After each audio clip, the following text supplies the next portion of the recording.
Muy buenas noches, nos encontramos en este momento realizando este video a solicitud de nuestro catedrático Beck Allen Oscano Estrella para el área de Psicología Social y Comunitaria. El tema que vamos a tratar hoy son tres importantes temas de problemáticas psicosociales en nuestro país, visto desde conceptos teóricos básicos que nos ha brindado. El primer problema psicosocial es el maltrato a la mujer. Esto lo vamos a ver desde los conceptos teóricos de cultura y clase social.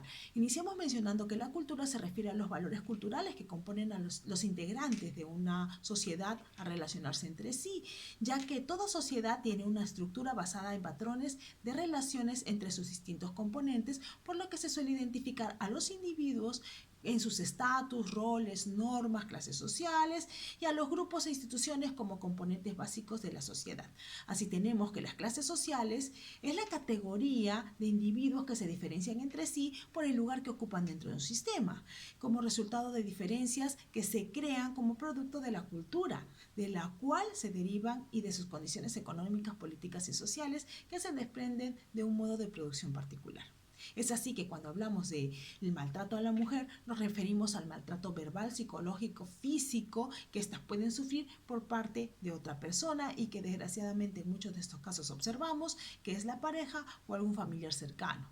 La violencia contra la mujer es definida por las Naciones Unidas como todo acto de violencia basado en la pertenencia al sexo femenino que tenga o pueda tener como resultado el daño o sufrimiento físico, sexual o psicológico para la mujer, así como las amenazas de tales actos, la coacción o la privación arbitraria de la libertad, tanto si se producen en la vida pública como en la vida privada. Esto se mencionó en la ONU en 1993.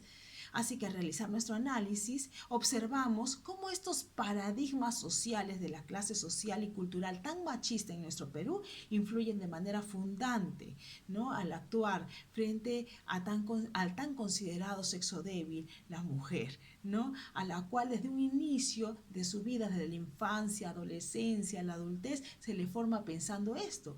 Y desde esta expresión ya podemos observar cómo se nos marca en una clase social inferior, pues la mujer es débil, ¿no? Por tanto, se debe conducir, o mejor dicho, gobernar para que no se lastime, necesitando así de la presencia del hombre, la presencia masculina, ¿no?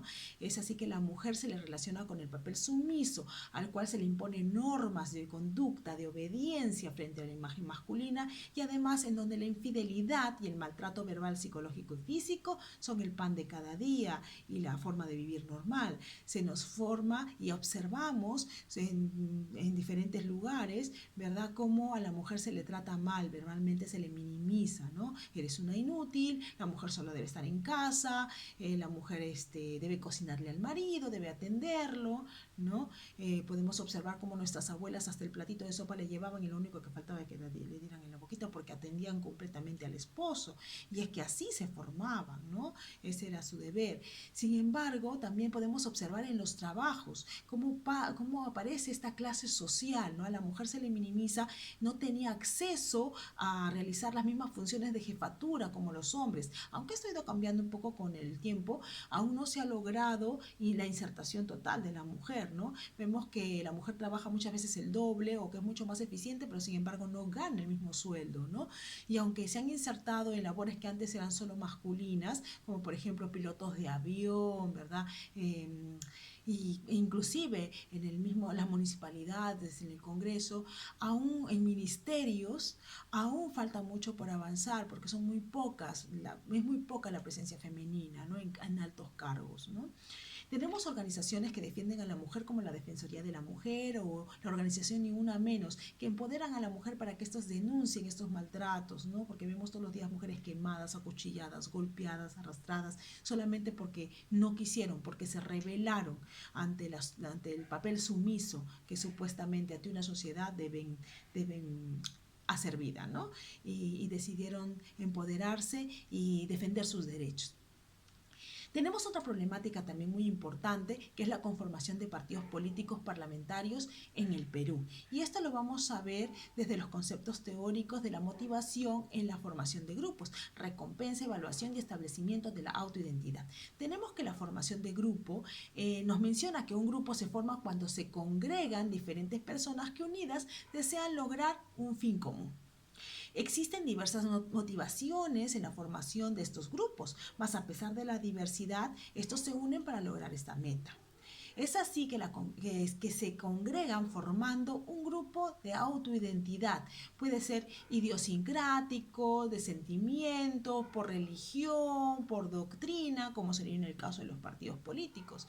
Tenemos también el concepto de recompensa, que es aquella que dice que el grupo se conforma en base a un beneficio en común, ya sea una mejor situación económica, estatus, la presencia ante los demás o algún logro de ideales, ¿no? O como bien menciona Festinger en 1957, se refiere a que obtenemos muchas recompensas por pertenecer a un grupo como bienes materiales, prestigio y estatus. Eso dentro de la teoría de la comparación social. También tenemos el concepto de evaluación, que es la atribución o determinación del valor de algo o alguien. Es así que en la conformación de nuevos grupos muchas veces cuando ya existen otros de por medio generan la competencia. Asimismo valoramos nuestro rendimiento en un campo particular cuando lo comparamos con el rendimiento de otros miembros del mismo grupo, ¿no? Tenemos como establecimiento de la autoidentidad. Primero debemos partir por lo que es autoidentidad, que es la función psicológica que permite a la persona establecer un sentido de identidad personal, de autodefinirse, de autoposicionarse con respecto al mundo sociofísico, es decir, a la realidad de su entorno, ¿no? Esto es clave para el desarrollo de la interacción social con otras personas, enfrentarse efectivamente a ese mundo y a su vez para desarrollarse como persona inserta en él. Es así que podemos decir que el establecimiento de la autoidentidad sostiene que buena parte de nuestra identidad está basada en los grupos a los que pertenecemos, sea por una tendencia a una cultura colectiva o frente a otros con acciones privadas que sean comunes. Es así que cuando hablamos de agrupamientos políticos, debemos mencionar que estos se conforman cuando los miembros de estos organismos colegiados se van agregando de acuerdo a sus afinidades, constituyéndose los grupos parlamentarios. Luego de extenderse el derecho a voto, surgen los comités electorales ligados a los grupos parlamentarios. Al establecer una relación permanente entre grupos parlamentarios y comités electorales, nace el partido político. Es así como podemos expresar que los partidos políticos son asociaciones de ciudadanos que constituyen personas jurídicas de derecho privado cuyo objeto en particular es participar por medios lícitos y democráticos en los asuntos públicos de nuestro país dentro del marco constitucional político y de la ley, ¿no? Pero también es necesario mencionar el hecho de que existe la corrupción, el fraude, el narcotráfico, la inmunidad parlamentaria detrás de la que muchos delincuentes se esconden porque habiendo cometido delitos antes de ser elegidos, una vez que son elegidos tienen inmunidad parlamentaria y no se les puede investigar. Si cometieran delitos siendo parlamentarios, igual la inmunidad parlamentaria los defiende y no se puede investigar, ¿verdad? Entonces esto se ha convertido en un gran escudo para grandes delincuentes, ¿verdad? Y también tenemos la impunidad, casos como Odebrecht tan resaltantes que desprestigian terriblemente los partidos políticos y en los cuales vemos como no están funcionando bien, ¿no? Es necesario reexaminar y vigilar permanentemente las políticas públicas que se están ejecutando a manera de perfeccionamiento de la ley de partidos políticos, así como su funcionamiento en la vida política peruana y en la toma de decisiones del Congreso. Hoy el pueblo está llamado a ser un fiscalizador de partidos políticos ante tanta impunidad, exigiendo y siendo testimonio de honestidad, de honradez, de justicia, de verdad y de tantos otros valores que realmente son imprescindibles para el crecimiento de una sociedad sana y despertando del letargo en el que nos encontramos, ya que somos hasta cierto punto confundidos conformistas, ¿no? Porque callamos, ¿no? Y el que calla otorga. Y cuando ellos promulgan leyes, nosotros nos quedamos en silencio, en ignorancia, ¿no?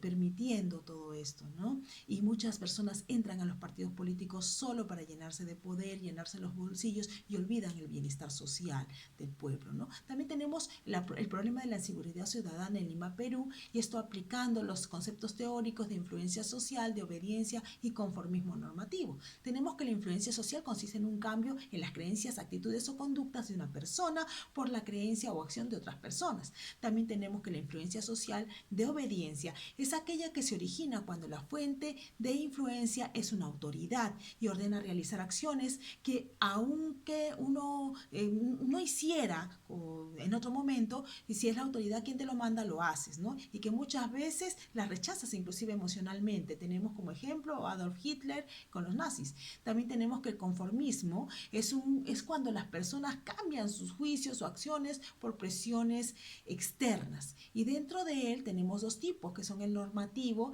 y el informativo. El conformismo normativo es cuando las personas siguen la opinión de la mayoría para evitar el rechazo y ser aceptados por el grupo.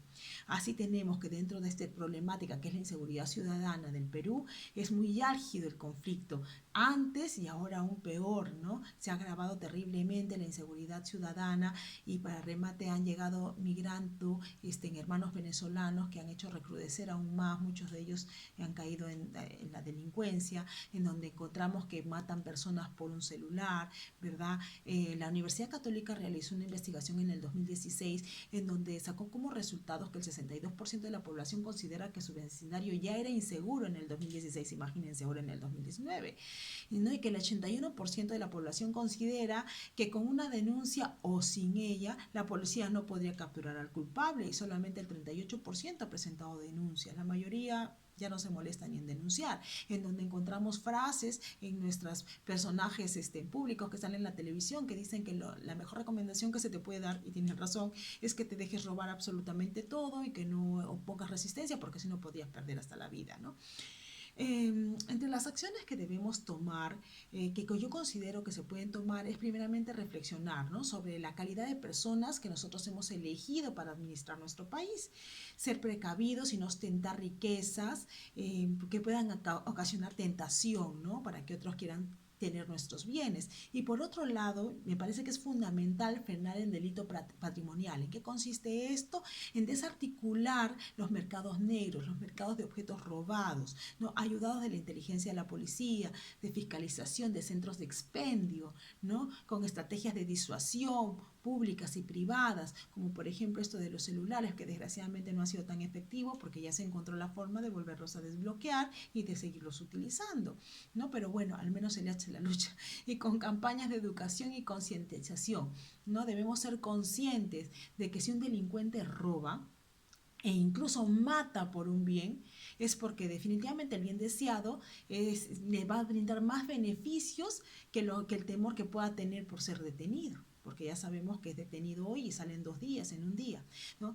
Es una triste realidad, pero es cierta. El camino para recuperar la seguridad es muy largo, pero es menester ir empezando siempre. Esperemos que podamos encontrar caminos, estrategias para frenar esta violencia masiva. Bueno, es todo cuanto tengo que mencionar. Espero que haya sido explícito. Buenas noches, muchas gracias.